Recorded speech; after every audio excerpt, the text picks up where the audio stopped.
হরগৌরী পাইস হোটেল।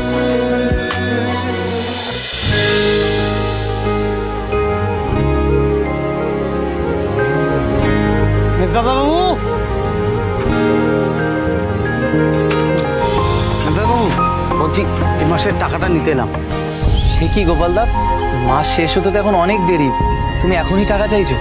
আসলে দাদাবাবু ও বাড়ি থেকে দুধ দিতে বারণ করেছে আর বলেছে কদিনের টাকাটা তোমার কাছ থেকে নিয়ে নিতে। দুধ দিতে বারণ করলো? কিন্তু পিকুটার তো স্কুলে যাওয়ার সময় দুধ না খেলে চলে না। বাবাও রাত্রিবেলা দুধ খই খায়, মাও মাঝে মাঝে দুধ সবও খায়। দুধ দিতে কে বারণ করলো? তোমার ছোট ভাই।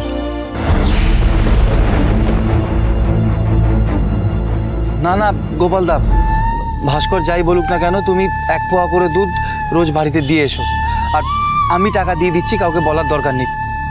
তুমি এই টাকাটা রাখো। কিন্তু দাদাবাবু কেউ যদি জানতে পারে বা জিজ্ঞেস করে? তুমি বলবে যে আমাদের হরগৌরী পাইস হোটেলে তোমার টাকা ধার বাকি ছিল, তুমি সেই ধারের টাকাই আমাদের বাড়িতে দুধ দিয়ে কাটান করছো।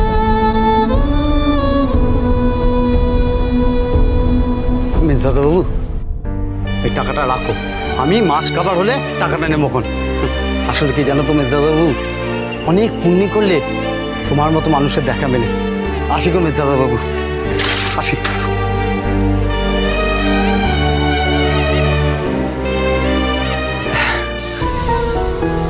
কোনটা যে পাপ আর কোনটা যে পুণ্য, সব গোলমাল হয়ে যাচ্ছে।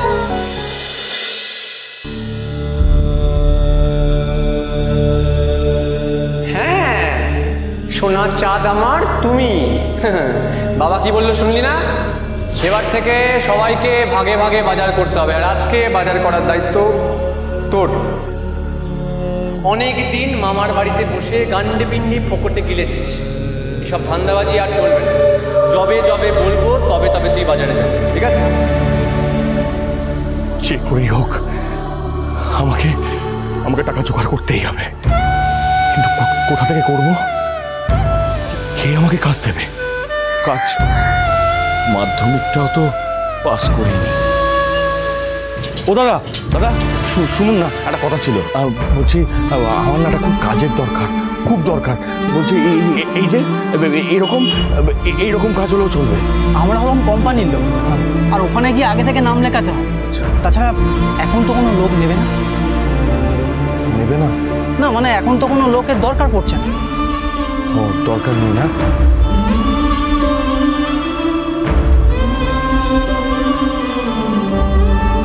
দাদা, দাদা, হ্যাঁ বলছি একটা কাজ আছে, কিন্তু আপনি কি পারবেন? হ্যাঁ হ্যাঁ আমি পারবো, আমি সব কাজ করতে পারবো, বিশ্বাস করুন। আমার না খুব টাকার দরকার, আপনি যা কাজ বলবেন তাই পারবো। আচ্ছা হ্যাঁ দাঁড়া,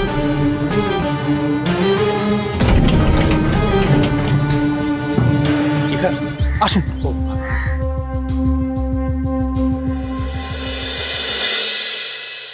সেনবাবু, আপনি একজন লোক খুঁজছিলেন না? এই যে এই লোক এনেছি।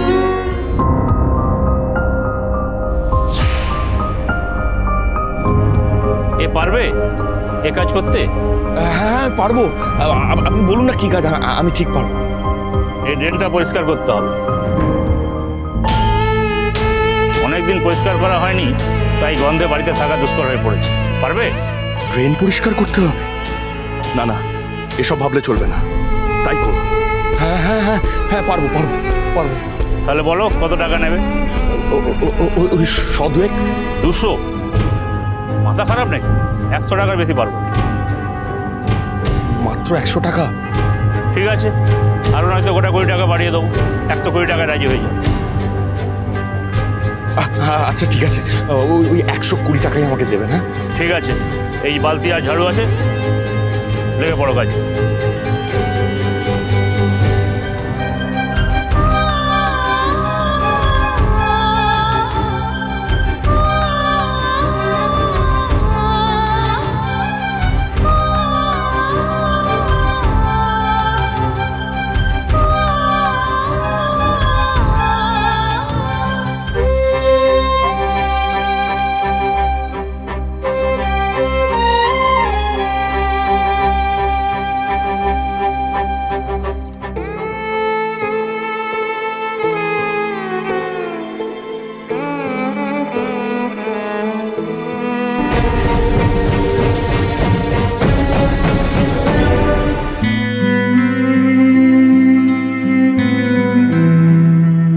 দিবাকর?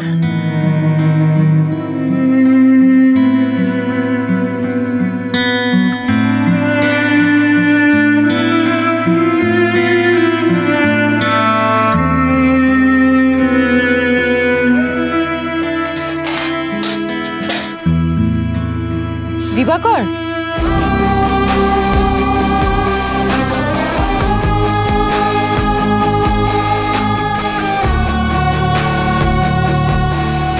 দিবাকর, তুমি এখানে এইভাবে?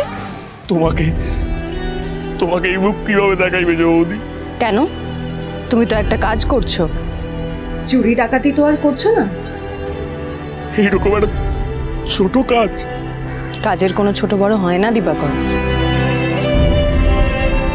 কিন্তু দিবাকর হঠাৎ ড্রেন পরিষ্কার করার কাজ করছে কেন? কিসের দায়? পরে জানবো, আগে ওকে সাহায্য করি। চলো আমিও হাত লাগাই। হ্যাঁ, কি বলছো তুমি? আমি যাবো। চুপ করো। তুমি ঝাঁটা নাও, আমি জল ঢালছি। চলো চলো।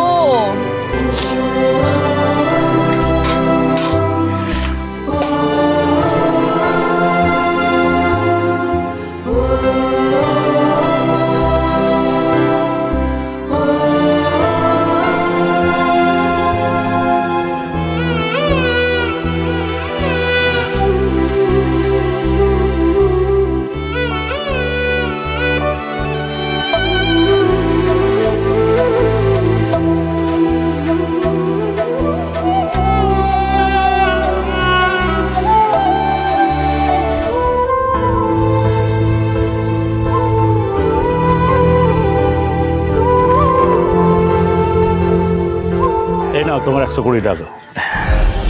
ধন্যবাদ। এই মেজো বৌদি, আমি নি বালতিগুলো। কেন গো? তুমি ছেলে বলে তোমার গায়ে জোর বেশি নাকি?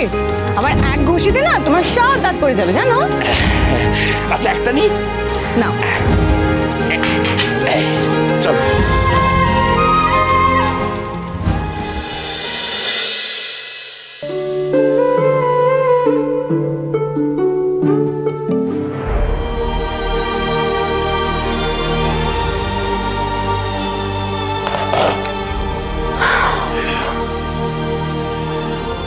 কি হলো, খাবে না? না, আমার খিদে নেই। খিদের আর দোষ কি? এই খাবারের রুচি আসে নাকি?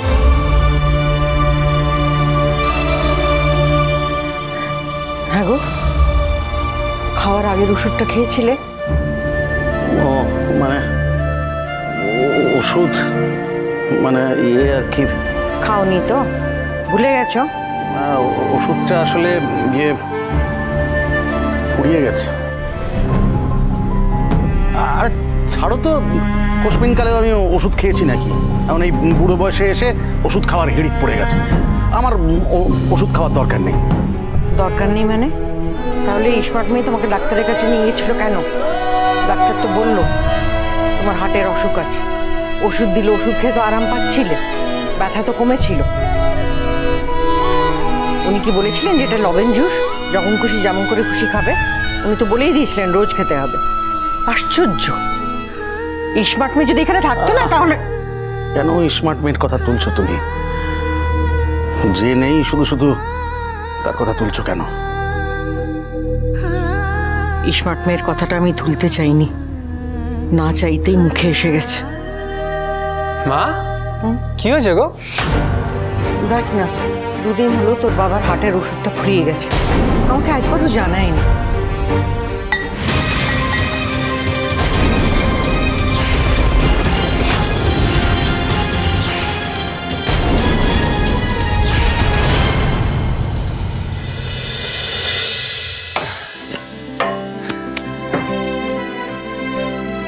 আরে দিবাকর, তুই আর ঐশানী একসাথে মানে রাস্তায় দেখা হয়েছে নিশ্চয়ই? আমি জল তুলে আনছিলাম, রাস্তায় দেখা হলো। দিবাকর ড্রেন পরিষ্কার করছে।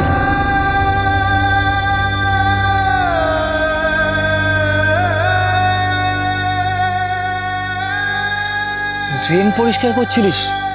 কিন্তু কেন?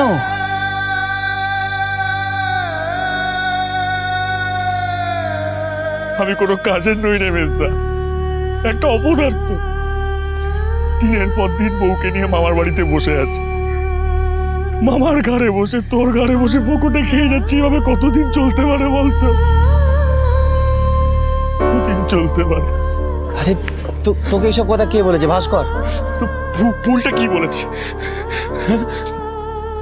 তাই তুমি রোজগার করতে বেরিয়েছিলে? রোজগারই বটে, মাত্র 120 টাকা।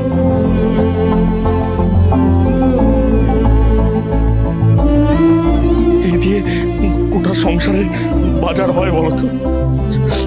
মামা এসে বলেছে গোটা সংসারের বাজারের দায়িত্ব ভাগ ভাগ করে সবাইকে নিতে হবে।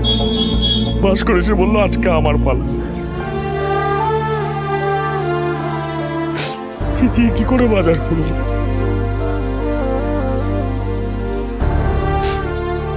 আচ্ছা বলছি আমার না দেরি হয়ে যাচ্ছে, আমি যাই। হ্যাঁ দাঁড়া দিবাকর, আমার কাছে কয়েকটা টাকা আছে, তুই এটা দিয়ে আজকের দিনটা চালিয়ে নে। না না মেজদা, তুই রাখ না। আরে হয়ে যাবে, তুই চালিয়ে নে। তোর কাছে তো কিছু থাকলো না। আমি চালিয়ে নেব, তুই যা বাড়ির বাজারটা করে নে। বেলা হয়ে যাচ্ছে, তাড়াতাড়ি যা। যাও যা।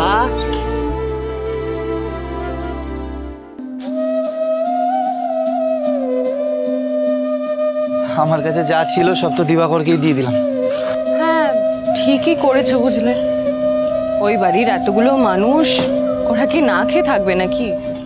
তাছাড়া আমরা না হয় বাধ্য হয়ে বাড়ি থেকে বেরিয়ে এসেছি, তাই বলে ওই বাড়ির মানুষগুলোর প্রতি আমাদের দায়িত্ব কর্তব্য সেগুলো তো পালন করতেই হবে, তাই না?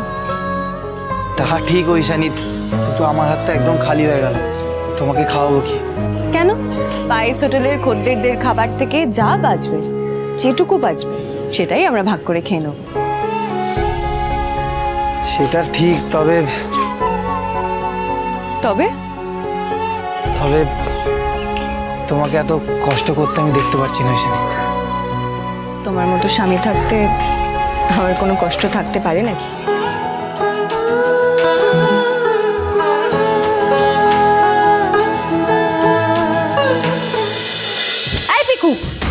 দুধটা ফেলে দিলি কেন? এই তো সারাদিনের মতো স্কুলে চলে যাবি, আর পুষ্টিকর খাবারের মধ্যে তুই দুধটুকুই যায় তোর পেটে, তুই সেটাও ফেলে দিলি। খাবো না এরকম বাজে দুধ। এটা দুধ না জল, শোন নেই কিছু নেই, পুরো টেল টেল করছে, চিনিও নেই। কি? শিউলি, শিউলি, শিউলি। হ্যাঁ বল বলতে, এটা কি দিয়েছিস তুই পিকুকে? দুধটা তো পাতলা কেন? না আসলে সবার জন্য চাটা করে দুধ তো বেশি ছিল না, আমি ভাবলাম একটু জল মিশিয়ে। বাহ, দুধ ছিল না তাই তুই দুধের মধ্যে ঘটি ঘটি জল মিশিয়ে আমার ছেলেটাকে দিয়ে দিলি? হ্যাঁ, তাও আবার চিনি ছাড়া। চিনিও তো নেই।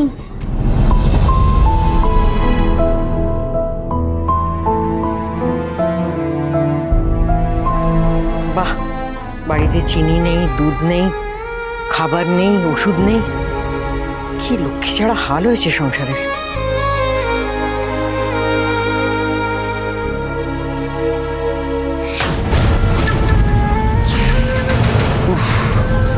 এই বুড়ো আবার মেজদা মেজবৌদির কথা তুলে সেন্টু দেবে। সত্যি যা হচ্ছে একদম চোখেই দেখা যাচ্ছে না। মেজদা আর মেজবৌদি আমাদের সোনার সংসারটার কি হাল করলো। সব কিছুর জন্য মেজদা দেয়, আমাদের সর্বশান্ত করে পথে বসিয়ে চালু। সেই সব দোষ শঙ্করের, আর তুই যে কি সেটা আমি জানি না ভেবেছিস? মা, তোমার পা ছুঁয়ে প্রতিজ্ঞা করছি, যে করে হোক জান প্রাণ লড়িয়ে এই সংসারটাকে আবার আগের মতন করে গড়ে তুলব।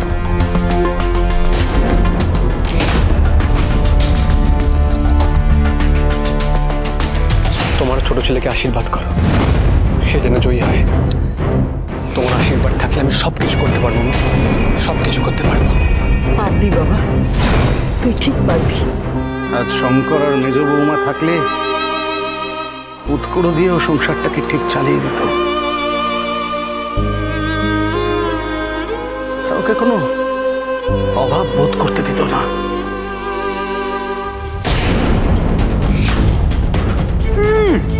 এই পুরো খালি শঙ্কর আর মেজ বৌমার নাম জপে যাবে। মনে হয় এটার মুখে বালিশ চাপা দিয়ে না।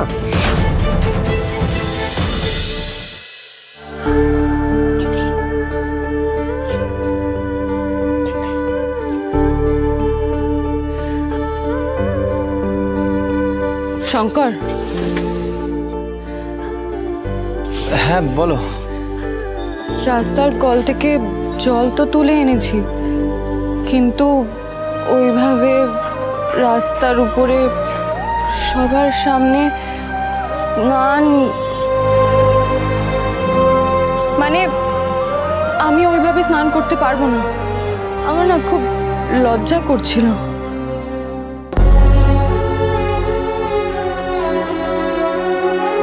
আমার বউয়ের লজ্জা ঢাকার দায়িত্বটা তো আমার, আমি সেই ব্যবস্থাও করেছি। এসো।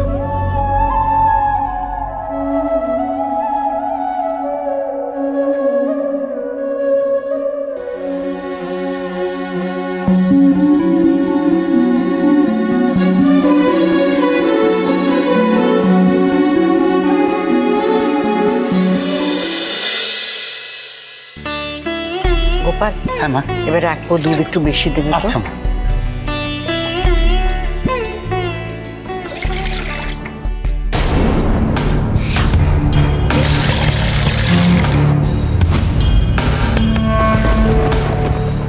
এই বেটাকে তো বললাম যে দুধ আর দিতে হবে না, বেটা দুধ নিয়ে আবার হাজির।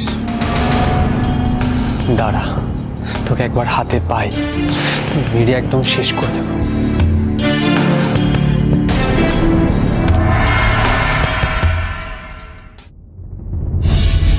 আরে ভাস্কর, ওই তখন পিকু দুধ খেতে পায়নি বলে তুই গোপালকে বলেছিলি দুধ দিয়ে যেতে।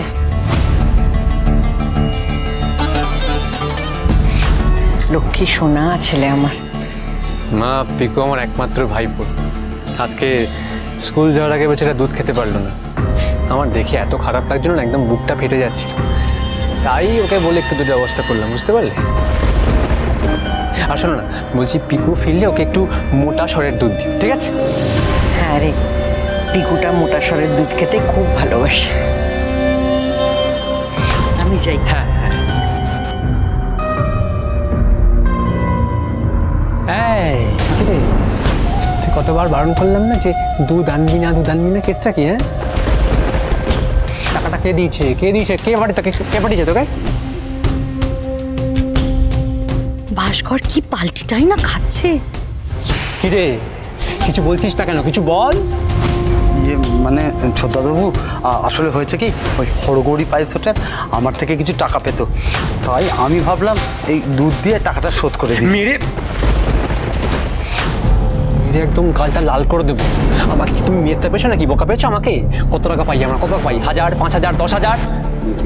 মানে এই একদম কোনো উপর চালাকি নয়, ঠিক আছে? একদম চালাকি নয়। যদি ফের দেখেছি না এই বাড়িতে দুধ নিয়ে এসে একদম মেরে ঠ্যাং খোড়া করে দেবো, ঠিক আছে? চল ফোট। উড়ি তারা, কি সাংঘাতিক ছেলে রে বাবা। মামির সামনে একরকম, আড়ালে একরকম। ছি ছি ছি ছি ছি, নিজের মাকে অব্দি ধোকা দিচ্ছে। এত পাপ তোমার ধম্মে সইবে তো ভাস্কর?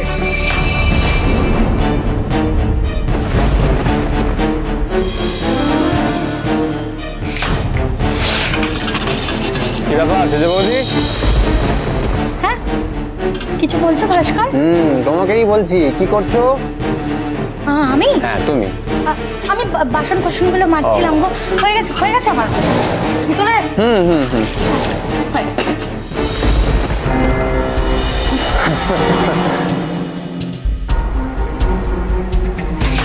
আমার ঘাড়ের ওপরে বসে আমার দাড়ি উঠালে কিন্তু মহা সমস্যা। এই মেজে বৌদির হয়ে স্পাইগিরি করলে না, তোমাকে আর তোমার বরকে ঘাড় ধাক্কা দিয়ে বাড়ির থেকে বার করে দেবো।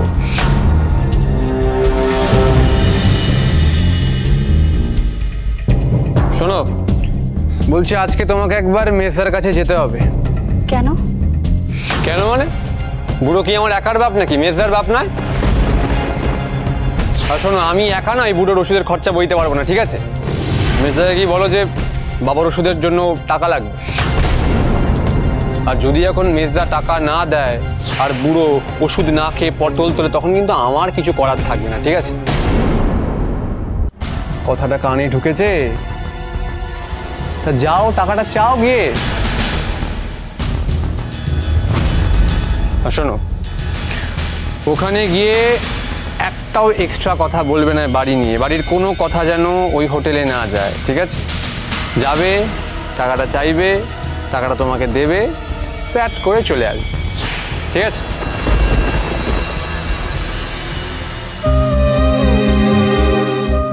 ঠাকুর, ও আমাকে দিয়ে আর কত অন্যায় করাবে।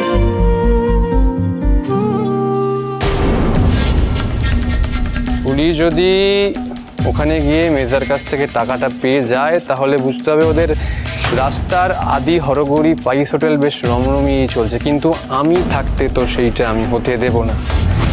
মেজদা আর মেজবৌদিকে পথে না বসিয়ে এই ভাস্কর ঘোষের শান্তি নেই।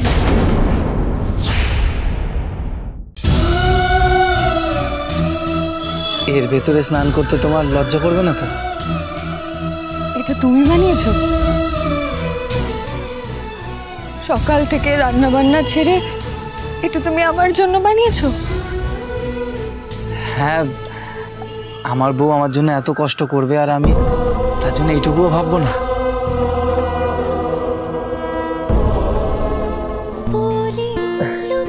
ওইখানে কি করছোটা কি? আরে এটা আমাদের ঘর নয়, লোক দেখবে তো। দেখো গে, আমি তো আমার বরকেই জড়িয়ে ধরেছি। তুমি যা চাও, যেদিকে যাও, হব তোমারই মতো। পেরিয়ে কালো বা সাদা, দুটো পৃথিবী আলাদা, তবু দুজন হব সুজন, সুখে কাটাবো কত। হরগৌরী পাইস হোটেল, সোম থেকে রবি প্রতিদিন রাত 10টায় স্টার জলসায়।